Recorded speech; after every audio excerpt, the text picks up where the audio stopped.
अख्तरुल ईमान साहब ने ख़त लिखा है, फिर अख्तरुल ईमान साहब ने यहाँ के लीडर ऑफ अपोजिशन को लेटर लिखा है। मीडिया के ज़रिए हमने इस बात को कहा है कि एमआईएम पार्टी अलायंस के लिए तैयार है। और फिर अख्तरुल ईमान साहब ने अपने आखिरी ख़त में ये भी कहा है कि हमको अब 6 सीट दे दीजिए।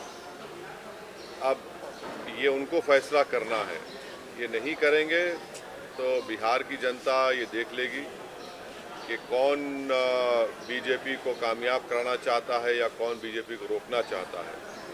तो अब ये फैसला बिहार की आवाम पर है।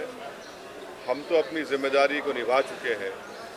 कल कोई या हमसे ना कहे कि आपने बातचीत नहीं की, आपने फुला नहीं किया। तो हमने तो अपनी तरफ से पूरी कोशिश की और जनता के सामने, आवाम के सामने हमने इस बात को रख दिया। सर, बिहार में कितनी सीटों पर पार्टी चुनाव लड़ेगी? जब लिस्ट जारी होगी तो आपको पता चल जाएगा।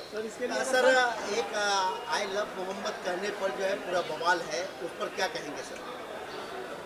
देखिए, ये शुरू हुआ था कानपुर में। वहाँ के शायद एडीजीपी, एडिशनल डीजीपी ने कहा कि कोई नया पोस्टर नहीं लगा सकते। तो उसके बाद हमने सोशल मीडिया पर कहा कि हम इस बात को मानते हैं कि मोहम्मद सल्लल्लाहु अलैहि वसल्लम से हम मोहब्बत करते हैं।